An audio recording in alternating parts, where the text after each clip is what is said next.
Bertahun-tahun kita puasa, ketika puasa itu sudah sampai puncaknya, tidak makan dan minum itu seperti umpamanya di tengah hari bolong, saat terik panas matahari, ya, perut sudah mulai keroncongan, apalagi malam umpamanya sahurnya sedikit atau enggak sahur sama sekali, maka yang bergerak di raga kita, pikiran, saya nanti buka puasanya apa? Ya. Kenapa? Karena ini tuntutan raga. Ya. Bahkan tidak jarang kadang-kadang mulai dari pagi jam 9, jam 10 itu sudah musyawarah dengan istrinya, buka puasa kita hari ini pakai apa nih?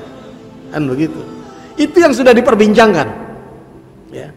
Tidak menunggu petang, pagi saja sudah bicara. Karena kaitannya dengan masalah raga.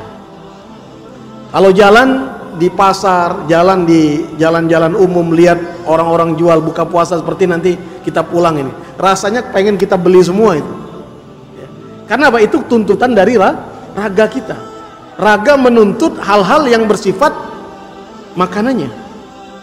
Nah, kalau ini cuma semata-mata di dalam puasa kita hanya ini yang dominan, maka kebutuhan jiwa kita akhirnya akan tertutup, ya, tidak seimbang, sehingga akhirnya ketika kebutuhan raga ini terpenuhi, kenyanglah perutnya saat dia berbuka puasa, maka nanti akan melemahkan dia untuk beribadah di malam hari.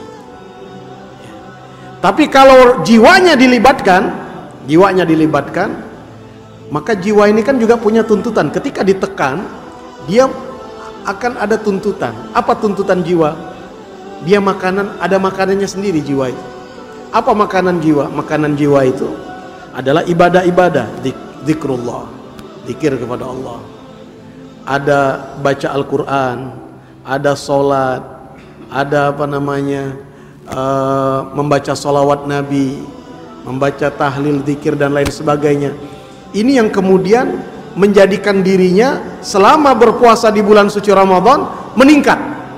Kebutuhannya terhadap konsumsi jiwa ini semakin meningkat. Maka orang yang berpuasa jiwanya di bulan Ramadan semakin meningkat bacaan Qur'annya. Orang yang berpuasa jiwanya di bulan suci Ramadan akan semakin meningkat zikirnya kepada Allah, akan semakin meningkat ibadahnya kepada Allah, karena inilah kebutuhan jiwanya. Ya. Dan sederhana saja, kalau kita ingin menilai apakah puasa kita itu sudah sampai kepada level puasa jiwa dan raga atau hanya sebatas raga saja, sederhana saja, ketika saat kita betul-betul lapar, saat kita sangat-sangat lapar sekali, yang muncul, yang terlintas di pikiran kita apa? Makanya tadi kalau saya katakan yang terlintas di pikiran kita adalah persiapan makanan untuk buka puasa, tok itu saja, ya, maka level puasa kita tidak ubahnya sama seperti level puasanya anak-anak. Tidak ada peningkatan dari tahun ke tahun, dari usia kita akil balik, bahkan dari usia kita kanak-kanak sampai sekarang. Ya, kalau hanya mikirkan di siang hari itu buka puasa kita dengan apa, artinya level puasa kita, ya, tidak lebih baik dari level puasa kanak-kanak. Tetapi di saat perut kita terasa pedih, lapar, dan di saat itu pula kemudian kita memikirkan betapa susahnya saudara-saudara kita yang fakir miskin, yang mereka tidak hanya menahan lapar dan dahaga itu di bulan Ramadan saja, mereka bisa berhari-hari, bahkan mungkin sepanjang tahun. Mungkin hanya satu pekan, satu kali saja perutnya betul-betul kenyang.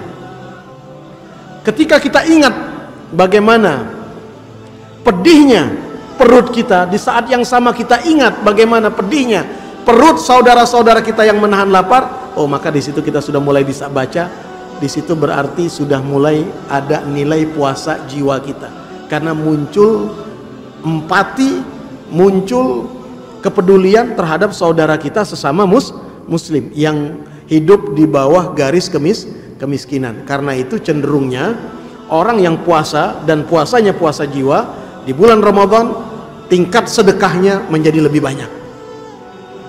Ya. Kegemarannya untuk berbagi menjadi lebih terlihat.